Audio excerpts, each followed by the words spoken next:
In modern times, we have tons of great Star Wars games. There's Rogue Squadron, Knights of the Old Republic, Star Wars Battlefront, and Jedi Fallen Order. But a long time ago, these games seemed far, far away. Before Super Star Wars debuted on the Super Nintendo in 1992, it seemed like the odds of making a good Star Wars game for a home console were 3,720 to 1.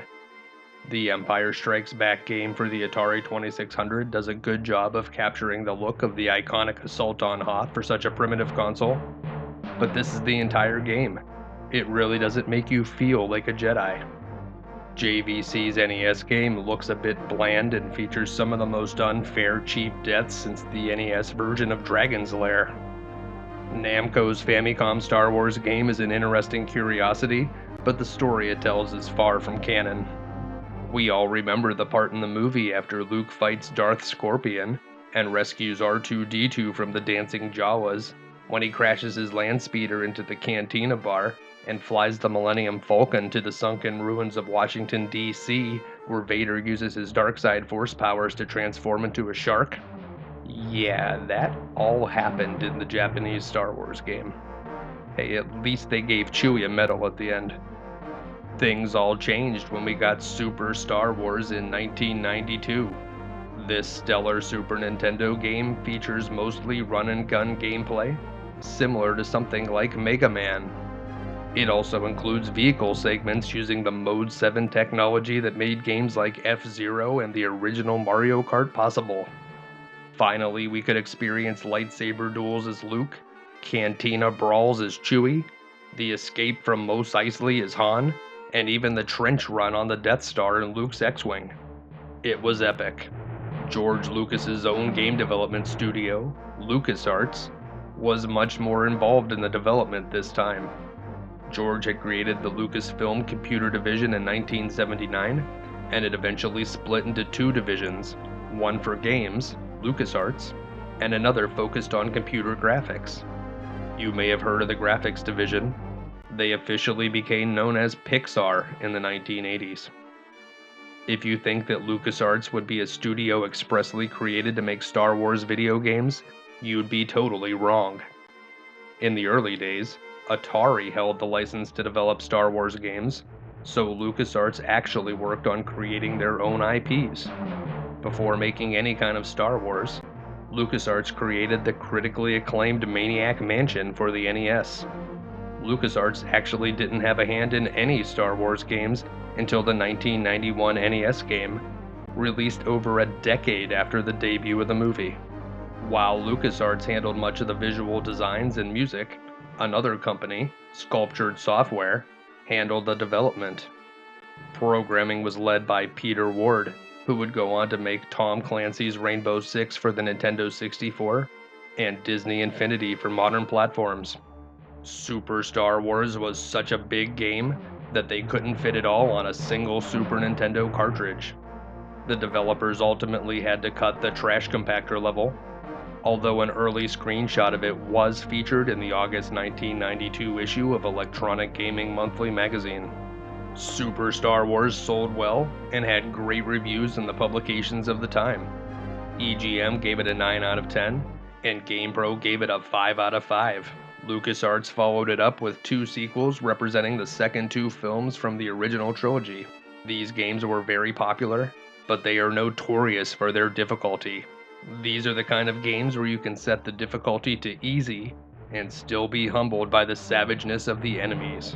Look at any top 10 list of the most difficult Super Nintendo games of all time, and chances are you'll find a Super Star Wars game. The platforming is tough, the bosses are brutal, and the constantly spawning enemies will tempt you to join the dark side. We'll kill so many Tusken Raiders in this game, you'll think you're playing as Anakin Skywalker, not Luke. I killed them. I killed them all. Of the three games in the Super Star Wars trilogy, I think the first one is the most accessible. You can beat this game, but you're gonna need some help. What if I told you there were tons of hidden blaster power-ups that will ensure we're using the best weapons? What if I told you there were secret strategies for fighting the game's difficult bosses, and in one case, we can skip the boss entirely? And what if I told you there was an easy way early on to get 99 extra lives? Well, in today's episode of You Can Beat Video Games, we'll learn all of that and more. If you're new to the channel, we're doing deep dives on retro video games and giving you the professional strategies that can be used by the casual gamer. Make sure to subscribe and click the bell for notifications so you don't miss any new videos. Let's get started, and may the Force be with you.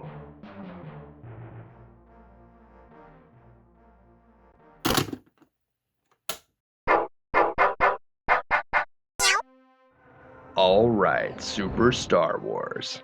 Now before we get started, you should highly consider going to the option menu and switching the difficulty from Brave to Easy.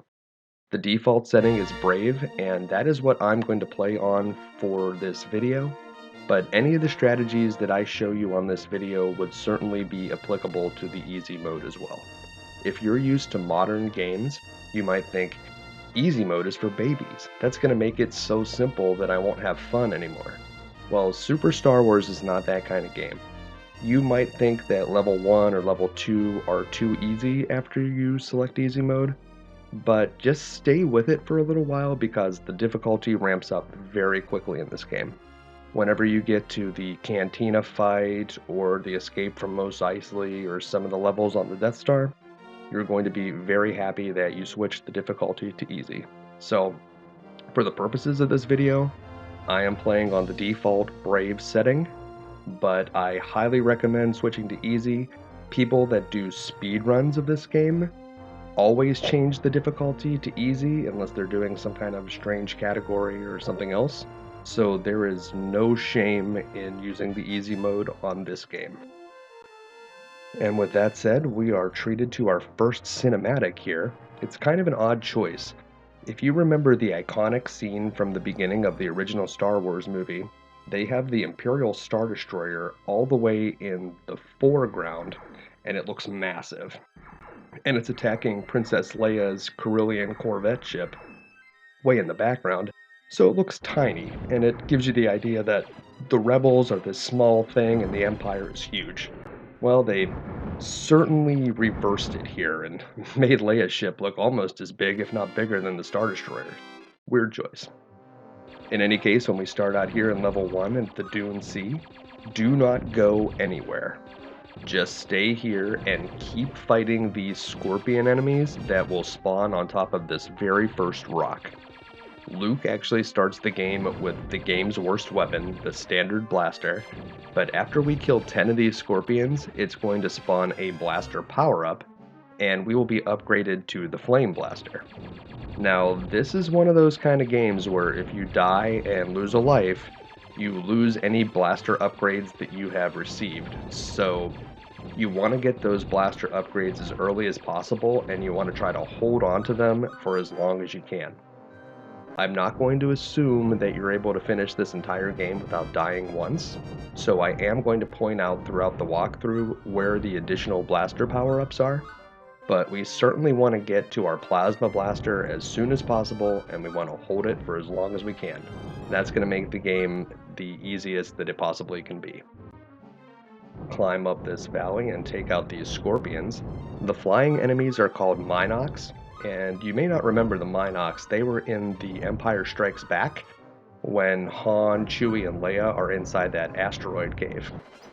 Now in this part, you need to kill 50 Womp Rats between these two rocks. If you kill the 50 Womp Rats here, this is going to get us our second blaster upgrade and switch us over to the Seeker weapon. The Seeker weapon is actually pretty awesome. Make sure you do that, just stay there and you get all of them. But we're not going to use Seeker for very long because right after that there's the Rapid Ion Cannon blaster upgrade. Rapid Ion is the second most powerful blaster, and you'll be able to use it to trash these sandworms as we come on to the top of this sand dune. Heading down to the right, we'll see the bones of the Krayt Dragon in the background. If you've seen any of Season 2 of The Mandalorian, the Krayt Dragon is featured heavily there. I love that in this game they had all of the creatures in the Star Wars universe to use to make enemies out of, and they chose to use the scorpions, the most boring Earth enemy you could possibly have. These sandworms are also not very impressive looking. I would expect the real ones to be much larger. Make sure to pick up any little hearts that you get when you kill the enemies. If you're on the easy difficulty, the enemies don't do a ton of damage in this level, so any hearts that you pick up should certainly be able to sustain you, and even on the harder difficulties too. Now we're here, we're coming to our first boss, the Sarlacc Pit Monster. You may remember the Sarlacc Pit Monster from Return of the Jedi. It's the one that eats Boba Fett during that scene on the sail barge with Jabba the Hutt. And here is a very loose interpretation of that monster. I certainly don't think that the real Sarlacc would be popping out of quicksand and waving its entire body at you when it hurls boulders in your way. But that's what it does here in the game. With the rapid ion cannon, you just want to stay far away from it and shoot it quickly, and you'll be able to destroy this enemy with no problem at all. It indicates where it's going to pop up by putting a tentacle up through the quicksand. So wherever you see that tentacle, just get to the opposite side and just keep firing at it. You'll defeat the Sarlacc, no problem. And we are on to level 2, which is going to be one of those vehicle segments. But first we have a cutscene. Here we see C-3PO, and he tells us that he knows R2-D2 was kidnapped by Jawas. Now, I know in the movie they actually went in their own separate directions, so he would have no way of knowing that, but hey, they're taking some liberties here, and they're running with it, and we'll just go with it for the moment. In this level, we need to kill 12 Jawas. Now, I know the Jawas kidnapped R2-D2, and I guess we're trying to get some vengeance on them, but this certainly doesn't seem like a very light-side Jedi kind of thing to be doing. In any case, whenever you see a Jawa spawn out in the background, you want to sort of back up. Whenever the Jawas are coming towards you, if you're moving backwards, you'll be able to keep distance between you and the Jawa, and you'll be able to shoot them more easily. Whenever you push up to move forward in your Landspeeder, it dips the front of the Landspeeder downwards. So then your shots go right into the ground, and that's no good. So whenever you see the Jawa pods appear on the horizon, you just want to start backing up and just shooting at them. Try to hit them from as far away as possible. They won't be able to hit you then. And whenever you take out the 12th Jawa, you're going to hold down and press the button for your jets so that you fly up into the air and just head towards that Sandcrawler. So once you're all the way up in the air, nothing will be able to hurt you when you're on the top of the screen. And you just keep flying towards the Sandcrawler, and bam, the screen will fade to black, and we will be in level 3. This level takes place outside of the Jawa Sandcrawler, so any Jawas that you see as you go forward, you can just shoot them with your rapid ion cannon and take them right out. Keep heading over to the right. Any of the little doors and portals that you see on the side of this Sandcrawler can be destroyed. You will have to climb this Sandcrawler. We're going to be doing some somewhat challenging platforming in this level, so head up here in the middle and jump over to the left tread. There's going to be a platform, it's like 1, 2, 3 over with a Jawa on it. If you hold up and press B when you jump, you can do a super jump, which will take you right up to this platform, and you'll be able to skip some of the platforming over on the far left side. I like to destroy as many of the enemies as I possibly can here. If you were to fall off one of these platforms, you're going to be repeating this climb, so it would be nice to repeat it without there being a ton of enemies attacking you the second time. Continue to head to the right. Jump on this moving platform when it's low. Same thing with this one. Wait for it to get down into a dip and then jump over to it. We're going to wait for a slow moving platform for the right and jump on it. There it is. Come over and jump onto this one. That guy right above you that I just killed will always spawn a large heart, so that's a good way to get some of your health back. We're going to head back to the left now on an upper level. The platforms move a little bit faster on this level, and hopefully you've killed off most of the enemies below you. I left one of those ion cannons, and it's continuing to shoot at me as I move upwards. Take out this Jawa, head over to the left. And we're going to have to wait for this platform here. I missed it as it went over to the left, but it should come back to the right. There it is. Stay with it, take out that door. That door spawns eyeball droids if you don't destroy it, and those shoot rapid ion cannons at you. It's not great.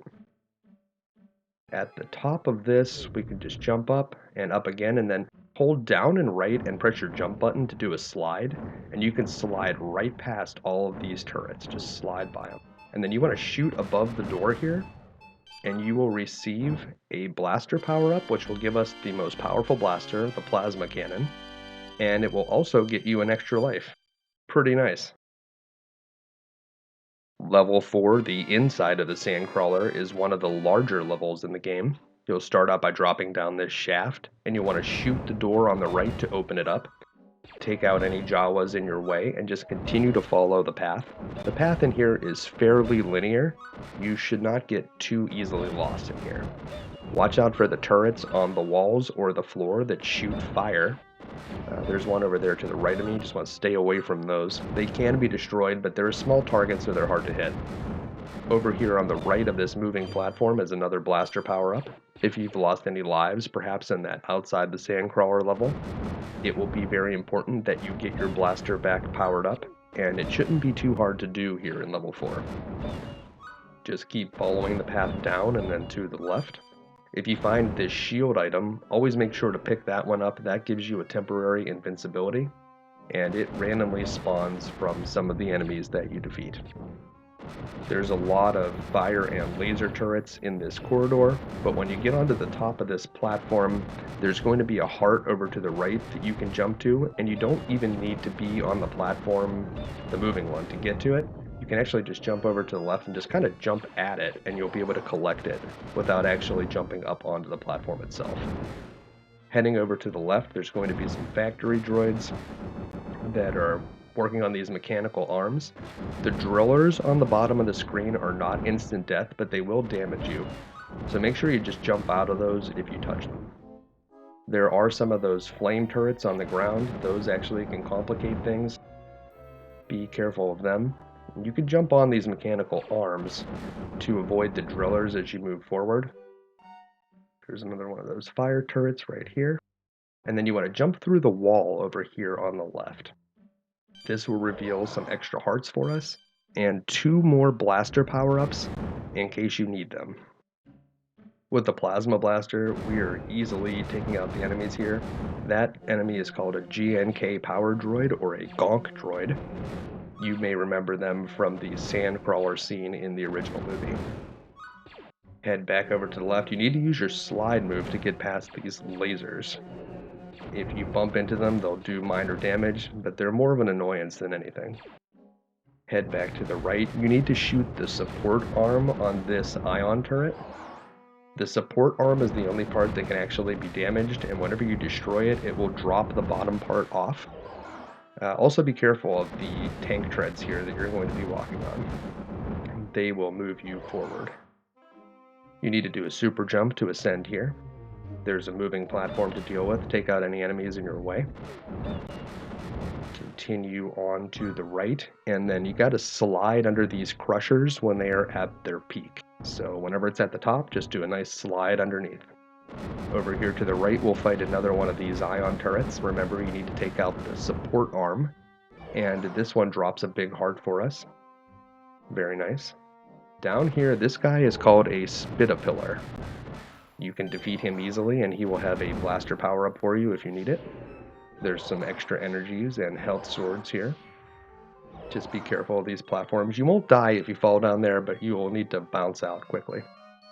The lava is much more dangerous. You can touch it for a second or two, but you need to get out of the lava immediately. It could instantly kill you if you linger in there. And as we come over here to the right, we're going to fight our second boss, the lava beast Jawakano.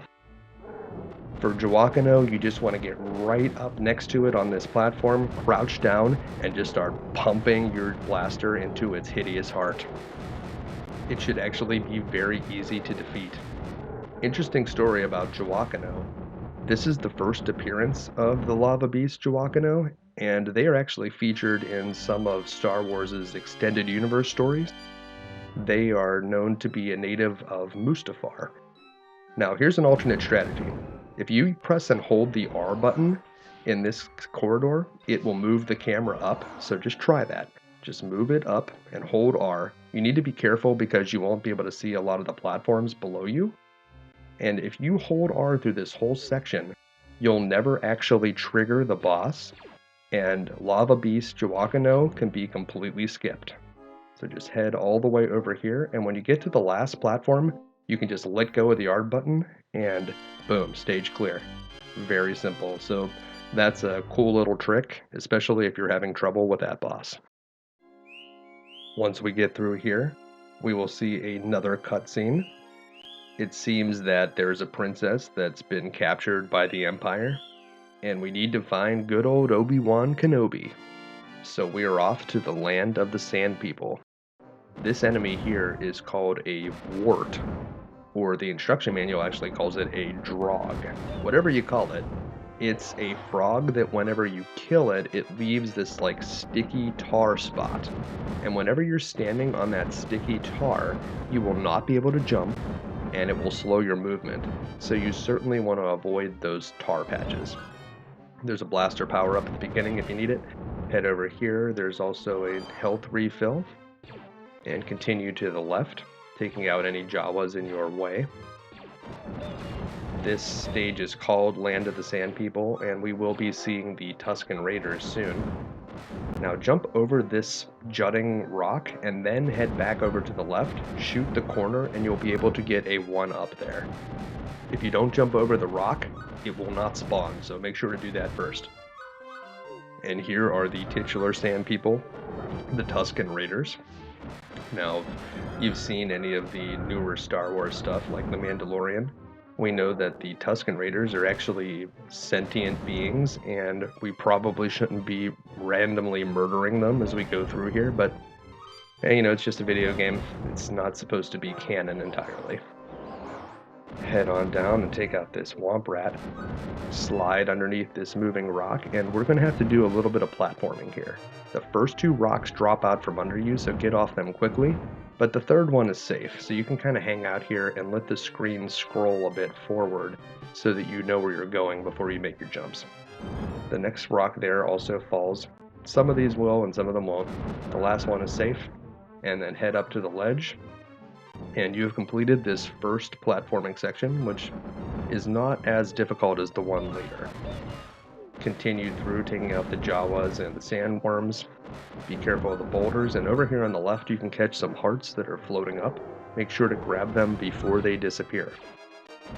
Heading back to the right, if you find any of these thermal detonator items, you can press the X button to activate it, but you do need to make sure to press it before it stops flickering at the top of your screen, or you will lose the opportunity to use the detonator.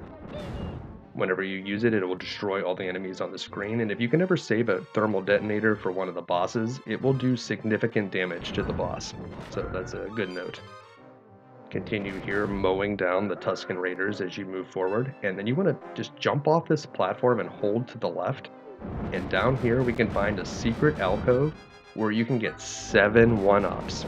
Now here's the bad thing, there's no way to get out of here without dying. So either let yourself get killed by the boulders or just drop off the platform to the right, but we will respawn right above this cave. Now you may have figured it out, that is highly abusable.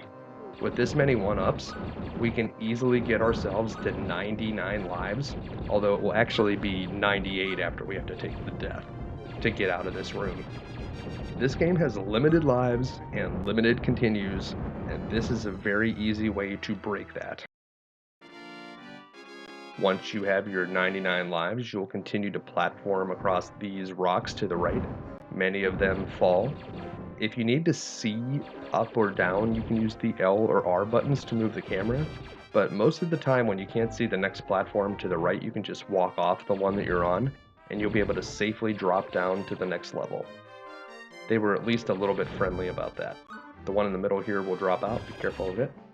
but the ones to the sides of it are safe. And once you get across there, we will find Obi-Wan, and we will finally get our Jedi lightsaber. Now, don't get too excited about the lightsaber. It is absolutely not this broken weapon that's the best in the game. The plasma blaster is actually just a lot better than the lightsaber. And you may argue that your basic blaster is more useful in a lot of scenarios as well. The downside to the lightsaber is that you'll have to hit the enemies at close range, and they will often just bump into you after you hit them the first time, or many of the enemies in the later levels will explode when you kill them and shoot shrapnel everywhere. And so if you're right up next to them lightsabering them, well, you're going to take damage. So you may want to turn it off at the beginning of this level and just use your blaster a little bit. In here, we're going to have to fight a bunch of these Bantha bosses, and this poses a unique challenge if we had lost our blasters because we got the 99 lives in the previous level. If you have the plasma cannon, these Banthas are super easy. Well, we're going to have to make do with what we have, so try to keep it on the far side of the screen and take it down with the blaster. If you get hung up on the left side of the screen where it's just charging you, you'll need to switch back over to the lightsaber probably in that case. But try to do as much damage as you can with the blaster while it's on the side of the screen. Now, if you can get a shield, you may want to switch over to the lightsaber. It's going to do a lot more damage more quickly. And make sure to pick up any of the hearts that you get in this level. You're going to need those refills. Here's another Bantha. Try to lightsaber this one. You'll notice that you just seem to take a lot of damage whenever it charges you. And it's very hard to avoid if you're standing right in front of it trying to catch it with the edge of your lightsaber. We'll head over to the right and take out yet another Bantha. This one almost killed me, but we were able to survive. And continue on to the right, where we will finally be past the Banthas, and switch back to the blaster here. There aren't any good blaster upgrades in this stage, so we're going to be stuck with this standard blaster until we get to Mos Eisley Spaceport. It's still fairly effective against the Tusken Raiders. Watch out for this exploding platform as you move forward here. Just keep heading to the right and drop down here, and we're going to have to go to the left. So moving over to the left, there will be an opportunity to find some hearts. So if you need to get your life back up, I know that I took a lot of damage from fighting those Banthas, and it wouldn't surprise me if that happened to you as well. Make sure to get this one up in the air. And over here on the left, there are 2 more hearts hidden up in the air here. So just kind of shoot around until they're revealed. There it is. And grab it. And then we are going to head back to the right, where we will fight the mutant Womp Rat boss. The mutant Womp Rat is one of the only bosses in the game that will really want to use the lightsaber on, so switch to it by pressing A. And you'll just want to jump and hit it in the face with the edge of your lightsaber. So you want to keep it at as much range as possible, and just try to jump and hit it with the far end of the saber. If you do that, you'll be able to deplete its health very quickly, and he'll explode, and we'll be on to the next level. This level is another one of those vehicle segments, and I am not sure which Dark Jedi gave us the mission this time, but now we have to kill 20 Jawas. Yeah, I'm not sure, maybe Darth Sidious is in our minds or something like that, and just like, Jawa genocide. You can do it, young Skywalker. No, it certainly doesn't seem like something that Obi-Wan would say, like, hey, Luke, before we go to Mos Eisley, you need to kill 20 Jawas. Like, are you sure, Obi? Is that, like, part of my training? Yeah, or maybe I just don't like them. Well, whatever the case is, we gotta take out 20 of these guys. This is one of the longer vehicle segments in the game, and we're going to do it the same way that we did it back in level 2. So when you see the Jawas appear on the horizon, start shooting and back up. You don't want the Jawas to get behind you, they can actually attack you from behind if they do get behind you. So whenever you see them, just keep pulling backwards and keep the firing high on the Jawa pods. You should be able to defeat them easily. I rarely take any damage in here at all. Just keep shooting. If you do take any damage, they often drop hearts. You don't have to fight the Womp Rats that you see here, but if they get in your way, you can take them out. Go ahead, shoot another Jawa. Interesting fact about Jawas, the sound effect that you hear whenever you kill one in this game is a Jawa saying Utini. And in the Jawa language, Utini means come here. If you remember the part in the movie, it's right after they stun R2-D2, the lead Jawa goes, Utini! And they all come and follow him to help carry R2-D2 away. So I don't know, in this game, are they saying Utini because they're telling their friends, come here and avenge my death. This is where the guy is that shot me. I don't think it's actually that specific.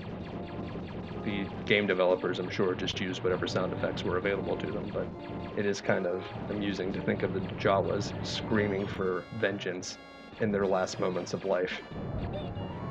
And whenever you take out the 20th Jawa, we're going to do the same thing that we did in the Sandcrawler level. We're going to engage our jets and fly up into the top part of the screen by holding down. This is one of those up is down, down is up kind of games. And so fly up into the top of the screen and just keep Mos Eisley Spaceport in the background as you move forward. Mos Eisley Spaceport. You'll never find a more wretched hive of scum and villainy. We must be cautious. That is good advice from Obi-Wan, because this level is seriously difficult. This is the first taste that we're going to have of stormtroopers, so instead of fighting the indigenous peoples like the Jawas and the Tusken Raiders, we can fight the actual bad guys now. These spikes won't instantly kill you, and this stormtrooper with the E-Web cannon will drop a blaster power-up whenever he dies. And if you did the same thing that I did and got the 99 lives back in the Land of the Sand People level, then your blaster right now was pretty weak. So it's going to be imperative that we find all the blaster power-ups that we need as we get through this level, and the second one is right here in these boxes. I highly recommend that you shoot as many of the boxes and the barrels as you can in this level. They don't all contain blaster power-ups, but they do contain useful things, and some of them do contain the blasters. Keep moving to the right. This is one of those levels that seems like it never ends. Up here you can grab a heart, and there's another heart in the boxes on the ground. Over here to the left, there it is. I often find myself at low energy at that point in the stage, so it is very handy to get those extra hearts. I like to stay on the bottom row here, which will help us avoid some of the enemies up on the top. It seems that there are more up there, especially because the constantly spawning stormtroopers just drop in from the sky. Cross over this dewback. You may remember the dewbacks from the special edition of the movie, and they were also featured in The Mandalorian. We'll pick up our rapid ion cannon here as we proceed forward. The rapid ion cannon is going to make it a lot easier, but we won't be holding on to it for very long because the plasma cannon is coming right up. Keep moving to the right, shoot out these boxes over on the right side of this platform, and there it is. That's the plasma cannon. So if you picked up all the blaster power-ups in the stage, you should be at full power now. And we're going to want to hold this plasma cannon as long as possible. The levels ahead are very difficult, especially the Cantina brawl and the escape from Mos Eisley, which is shortly after it. So having maxed out blasters is really going to help. Watch out for this stormtrooper with the E-Web cannon. Move to the right. You can actually stand on those rolling barrels, but there's not a whole lot of reason to. Grab that thermal detonator if you see it. It's nice to be able to take out all the enemies on the screen, but they don't stay gone for long. These stormtroopers spawn very quickly in this stage. So just keep pushing to the right. Anytime the enemies get in your way, just blast them. Watch out for all of the chaos and carnage that appears on the screen. It seems like there are always blaster bolts or homing missiles coming at you in this one. Just keep on moving forward. It looks a lot like the scenery is just repeating itself here. It doesn't. There is an end to this madness, and it is coming up. We will find Chewbacca here, and once we get to the end of this level, we will finally have the option to switch between characters. So anytime that you would lose a life or start a new stage, we're going to have the option to choose from either Luke or Chewbacca. And Chewbacca starts out with more health, and he also starts with the fire weapon, the flame. He is a bit slower though, so I guess that's the trade-off. Typically, I like to use Chewbacca a lot though. The extra health is very handy, and you're going to see how that plays out here in the Cantina fight. The Cantina fight opens up with a Duros and a Rodian in our way. You may remember the Duros as a background character in the Cantina scene in the movie, but the Rodian is much more significant. That's the type of alien that Greedo is, and so we want to shoot him first just like Han did. As you head to the right, you'll find this bouncing alien called an Aqualish. An Aqualish is famous from the movie because that's the kind of alien that Ponda Baba was. And if you don't remember Ponda Baba, he's the one that Obi-Wan chops his arm off in the Cantina. Over here, we'll fight a Kubaz and a Labria. The Kubaz will throw ninja stars at you, and you may remember him from the movie. He's the one that informed on Luke and Obi-Wan and got them in trouble. Heading over to the right, we'll fight another assortment of these Duros and Rodians.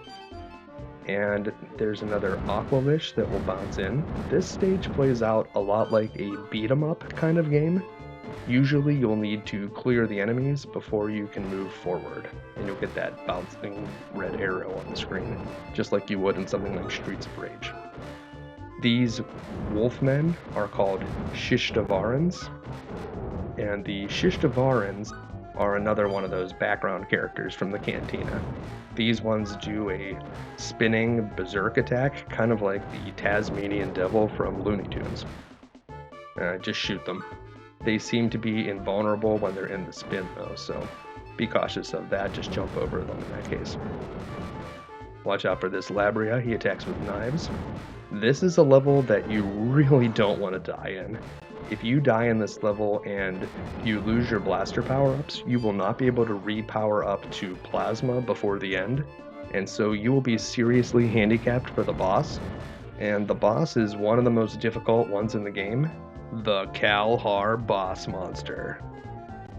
The Kalhar boss monster is one of the most difficult bosses in the game, and you'll want to try to keep it as far on the right side of the screen as you can by jumping at it whenever it charges you, but inevitably you'll end up stuck on the left side of the screen at some point, although the longer you can prevent that from happening, the better. Whenever it attacks with the head, if you're on the far left, you'll need to hold up and press B to jump without shooting to get a high enough jump to clear the head, although it's much easier to jump over the lower punch, and you can continue to shoot while jumping over the punch. If you didn't have the plasma cannon here, this guy's going to be very tough, so hopefully you have 99 lives and have a lot of chances to finish this guy off. Now, if you don't remember the Kalhar boss monster from the movie, he was actually featured in the chessboard that Chewbacca and R2-D2 are playing on the Millennium Falcon. And now we'll have the opportunity to choose Han Solo as our third character, and he will be the last character that we'll be able to choose in this game. I'm going to pick him here for this stage just to give you an idea of what he can do, although if you prefer the extra health that Chewbacca provides, or being able to use the lightsaber with Luke, they are both valid options as well. This is probably the most difficult stage in the entire game. This is the escape, from Mos Eisley. Now you'll see that Han Solo is the fastest character in the game, and so that's actually pretty nice.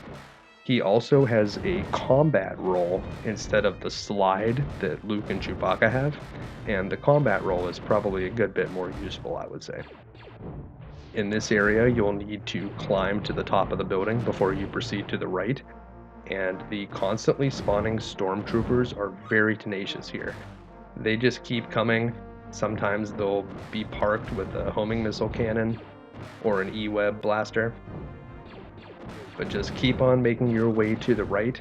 There's going to be 2 bosses in this level and 2 very significantly different sections of it.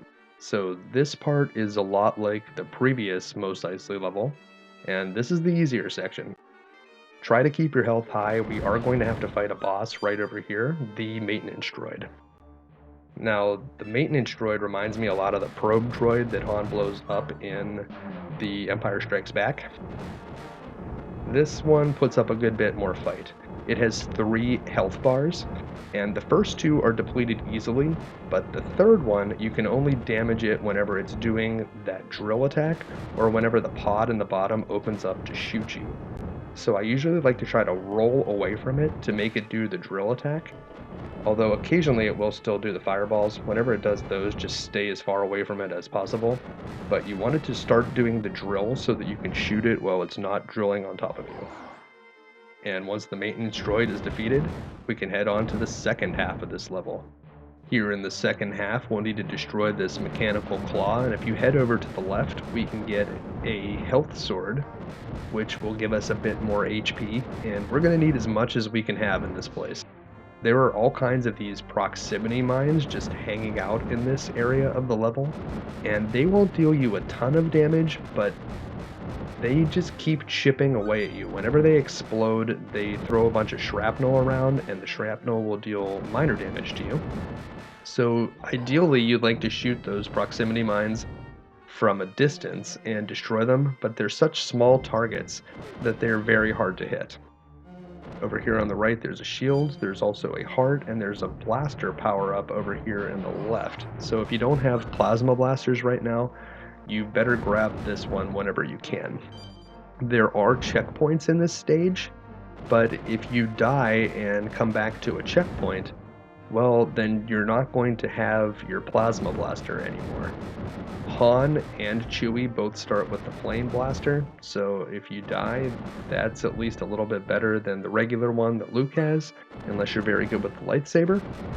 But ideally, what we need to do is conserve as much health as we can and try to get through this very long stage without taking any deaths. That's going to give us our best chance of being able to defeat the boss at the end. You can still beat the boss if you don't have the plasma cannon. It can be done. And I'm going to show you some good strategies for fighting this boss. So if you have your 99 lives, well, you might get a good number of chances at this guy. But I think that this may actually be the game's most difficult boss. This is easily the game's most difficult level. If you thought that the previous Mos Eisley level was long and never seemed to end, this one just keeps on going. I like to take the upper path here, and then over there on the left you saw there was a heart and a shields for us to pick up. Just keep on heading up the hill here. Watch out for these electrical turrets. They aren't that difficult to avoid, but if you start running and getting into a big hurry, then they will probably deal you some damage. There's even more of those proximity mines up here. They're just everywhere in this section of the level. Try to shoot them when you can. If you have to just run by them and take a little bit of damage, it's not the end of the world. Up here you can grab another big heart. We're going to want as much health as we can for fighting the boss, which is coming up shortly. But you need to just keep on working your way to the right, destroy the barrels when you can to get power-ups. Some of the boxes might have some power-ups as well. Most of these mechanical claws and turrets and things in this stage can be destroyed. These factory droids explode and throw shrapnel around whenever they die, so that's pretty obnoxious. It just seems like everything in here is just shooting shrapnel. And you can see what my issue is with the lightsaber. So if you're trying to go through this and lightsaber everything, you're just gonna get hit by tons of shrapnel damage. Yeah, I mean, the lightsaber is cool looking, but it's far from broken in this game. It's a bit clunky, to say the least. Just keep blasting your way through this. Han is not a Jedi, so killing bad guys and stuff isn't going to turn him dark side. And as we head to the right, we will come across the boss, the Hover Combat Carrier. The Hover Combat Carrier may be the game's most difficult boss. You'll want to roll or slide underneath it and start attacking this turret in the middle of the bottom. Try to avoid the rocket engines as they move left and right, and if you can get rid of the right one, then you'll be in a fairly safe spot about 3/4 of the way to the right, and you can bend down here and just start shooting at that left rocket engine. So none of the attacks should be able to hit you at that point. That top turret won't be able to get you there, and you'll need to step back a little bit to take out the top turret, and then the only one left is going to be that one in the front. So if you take them out in that order, it's not too hard to defeat, and at this point it really can't damage you. Just stay on the left side and just keep on shooting it. He won't be able to get you anymore. So if you follow that pattern, the Hover Combat Carrier is certainly defeatable, even if you don't have the plasma cannon. So if you take a death, you'll have a chance. And that's it for Mos Eisley. We will be blasting off into space in search of the princess. And, well, that's no moon, it's a space station. We have made it to the Death Star. The Death Star is not quite as difficult as the escape from Mos Eisley, so feel free to choose any of the 3 characters here. I like to pick Han for this level because of his enhanced agility, but you may like Chewbacca with the extra hit points as well. In the beginning of the level, you'll be able to grab a blaster power-up if you need it, and you'll see some of these MSE-6 mouse droids. The mouse droids are essentially the Roombas of the Death Star, and they don't pose a very significant threat. You may remember the iconic scene in the movie where Chewbacca scares one of the mouse droids, and it goes running away in terror. Now these guys, these droid fighters, are much more dangerous. They shoot fireballs from their guns, and whenever they die, they explode and send a current of flame to the left and the right. So you'll want to jump over that, but make sure to be killing these guys because they almost always drop a big heart whenever they're defeated. And in some cases, they may even drop a blaster power-up for you. So just keep continuing to the right, and you'll soon encounter this TOD interrogation droid. Kind of weird they put an interrogation droid here in the Death Star hangar instead of in the detention block, where it would make a lot more sense. But this guy can be fairly dangerous. The extending arms can push you into some of these open pits in the floor, and the open pits are an instant death hazard, so you'll certainly want to be careful to avoid those. At this point in the stage, you'll start being attacked by constantly spawning stormtroopers. Continue to avoid the pits, and make sure to always take the upper path whenever you can. Sometimes the TIE fighters will come flying through the hangar, and being on the upper path will make it a lot easier to avoid those. They only appear in certain areas, but they can easily surprise you, so whenever possible, take the high path. As you continue to the right, you'll fight some more of these droid fighters. Just keep moving. This is another one of those levels that feels like it never ends. Now, there's a 1-up right there if you can grab it quickly. In some of the other levels, it seems like it's maybe a bit excessive to make them so long, like that first Mos Eisley level, but I understand what the developers were doing here. They definitely want to make the Death Star feel like something that's massive. So they made this huge hangar level at the beginning that takes almost 5 minutes to get across, and I think they really do accomplish their point, and they get that sense of scale across to the player. Keep heading over to the right. There's some more of these droid fighters and stormtroopers. The droid fighters will keep you alive, and we will see some of these GLADDS droids, which are known as the ground level automated droid defense systems. You'll want to take them out. They're these vacuum cleaner looking things that pop out of the pits. They shoot some fireballs at you. They can deal a lot of damage. And we're here at the boss. This boss is the Imperial Defense Droid, and you'll want to roll all the way over to the right corner as soon as possible. Once you're over in that right corner, it will be very difficult for the Imperial Defense Droid to damage you. So whenever it opens up and reveals that red reflector on the back, that's when you can shoot it.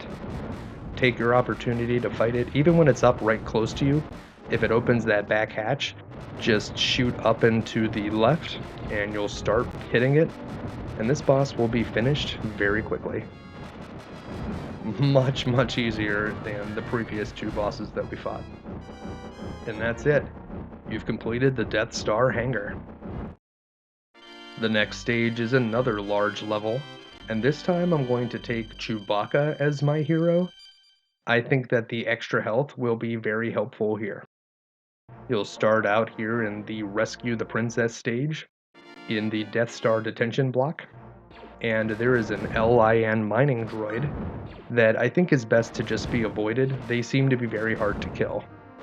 The smashers are of course instant death hazards, so as you head to the right and you see one, you want to slide under it as it is moving upwards, and then jump out to the right. When you get to the end of the path, you'll need to get on some of these moving platforms to ascend. If you were to fall off of these platforms because you mistimed a jump or something, it's not that big of a deal. You'll just have to climb back up again. When you get to the next platform here, you'll be attacked by an ITO interrogation droid. You may remember this guy from the movie, from the scene on the Death Star when they inject Princess Leia with truth serum. Keep pushing to the right. There will be a smasher here to slide underneath, and then a spider droid to fight.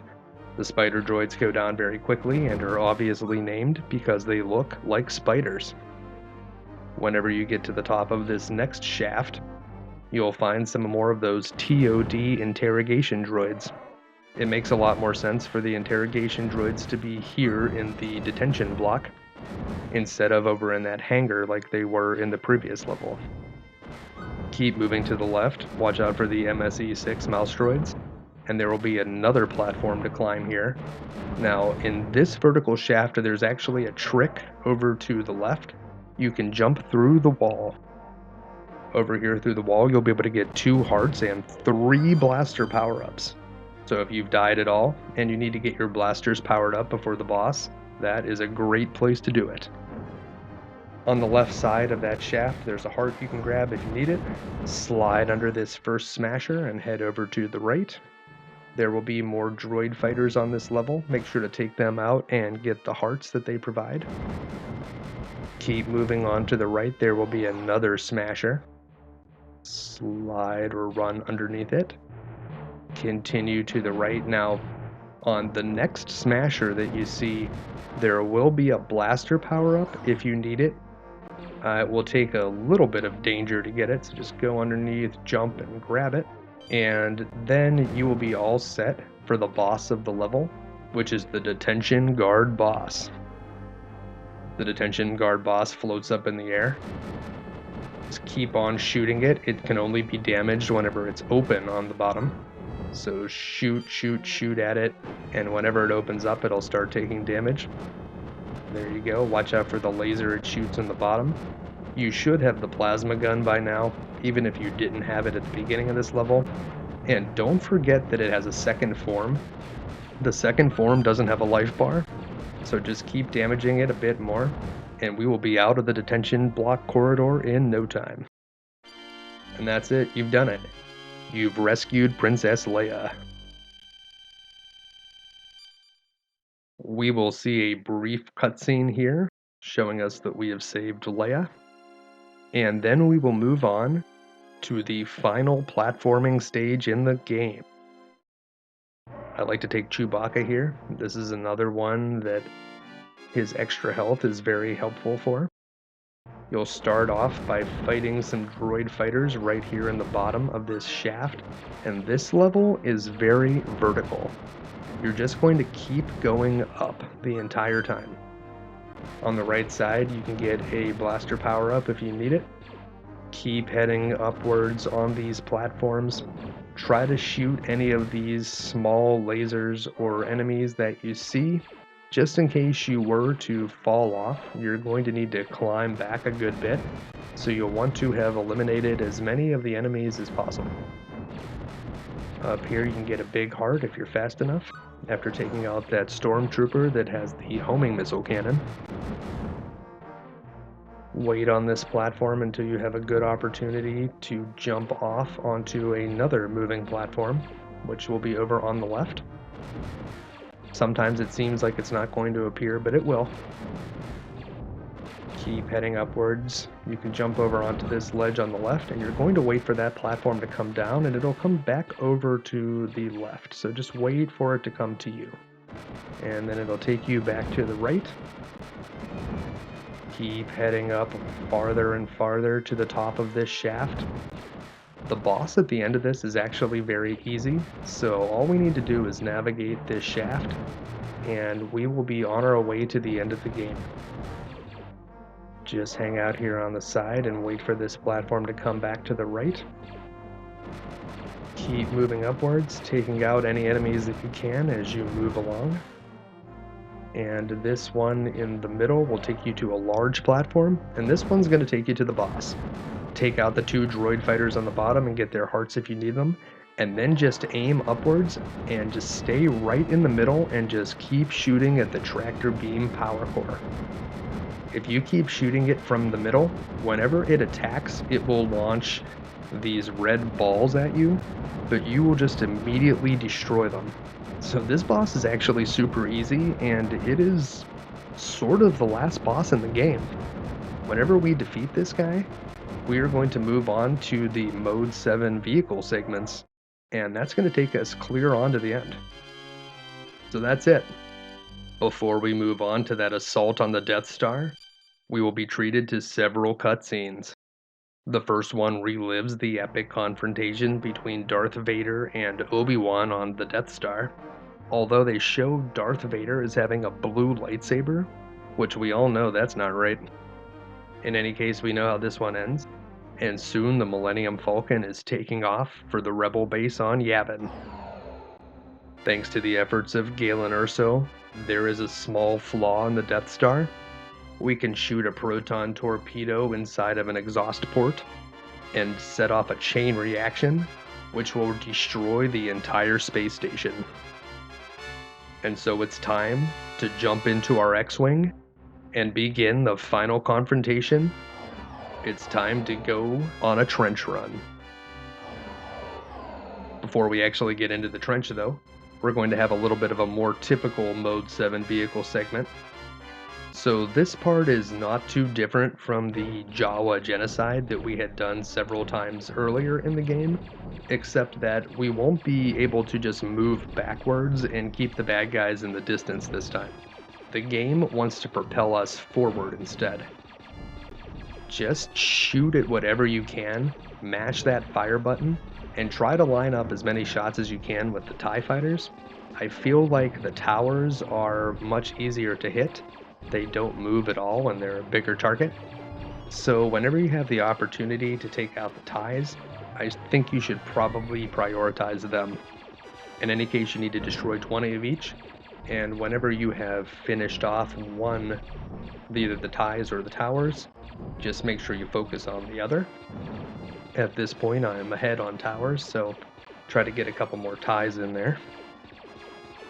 You will need to finish off all 20. And it will immediately trigger the trench run as soon as you do. You do not need to maintain your energy for the trench run. You'll get a full bar to work with. You do want to make sure not to die here, or it will reset your counter, and you'll need to take on 20 TIEs and 20 towers all over again. Alright, that's it. We're heading into the trench. So all we need to do here in the trench is just mash the fire button and try to hit those orange circles as they come towards you. Also take out the TIE fighters, of course. They're the ones that are going to be firing those at you. If you can hit their shots before they come into contact with you, it will prevent you from taking any damage. You'll see that you get 10 shields, and after you take 10 hits, you will die and you'll have to start the whole thing over. You don't want to do that. It'll actually take you back out to the part where you're fighting the ties and the towers again. Underneath your shields, you'll see the distance until you get to that exhaust port. So right now we're at about 5,400, and we just need to keep moving until we get closer. Whenever that thing gets to around 2,000, we're going to have to fight Darth Vader's TIE Advanced 1 ship, and I guess that's kind of the end boss in the game, although it's not particularly difficult. The L and R buttons allow you to fire the proton torpedoes, but the only thing we really need that for is to finish off the Death Star at the very end of the game, and there he is. There's Darth Vader's TIE Advance. So yeah, don't worry about the proton torpedoes, just keep shooting that guy. And when we get to this part, you'll hear the cue. Just fire the proton torpedoes as the numbers approach 0. They'll go in, and we will move on and see the cheesy ending. Kaboom! Doesn't look like the special edition ending without that ring in the middle there, and we have the iconic phrase from Han Solo, "Great shot, kid, that was 1 in a million." And it feels like the screen lingers on this for quite some time before your X-Wing will finally fly off into the lower left. And that's it. That's Super Star Wars. You've done it. Now, we will get to enjoy the final ending cutscenes here. But before we go on to the final credits, I will have some secret cheat codes to reveal to you. Stay tuned for that. The end of the game is fairly cheesy and pretty short, but I do think that they at least got the details correct. In fact, I think that the next image may have been a still direct from the movie that they digitized and put into the game. I do like this silly thing about the Empire will strike back. Well, yeah, we know that alright. But in any case, that's the ending of the game, and we're going to move on to some Super Star Wars cheat codes. Now, most of these cheat codes will need to be entered on the title screen when the Game Start option menu appears. And this first one, we're going to press XBBAY. And if you did it correctly, you'll hear that Utini Jawa sound effect. And what does it do? Well, it's going to give you 5 continues instead of the usual 3. So that's a nice little one to start out with. Now, the next code is another cool one. This one is YYXXABXA. Then you'll start the game, and I like this cheat code a lot. This one just lets you begin the game with Luke's lightsaber. So I don't think this is a particularly broken code. Having the lightsaber early on is more fun than useful. And here's one you can do from the actual game. If you press all 4 face buttons, A, B, X, and Y, and then press start, you'll be taken to a sound test menu. So if you enjoyed the music in the game, you can play around with it. You can also use the sound effects, and you can listen to your favorite tunes. Now, those codes are cool and all, but the ultimate code is the debug mode.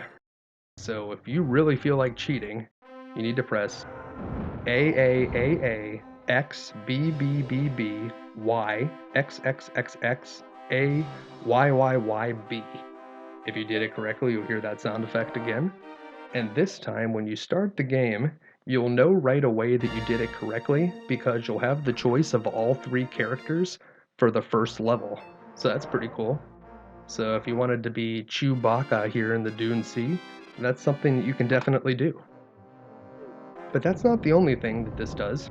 If you plug a controller into controller port 2, and you press the L and R button at the same time, you'll actually trigger the debug menu.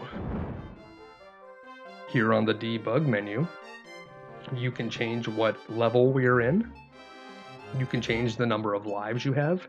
The stage allows you to choose sub-level sections, and you could even change how much health your character has, which character you are, what weapon you have, and when you start, they even start you with a thermal detonator to use.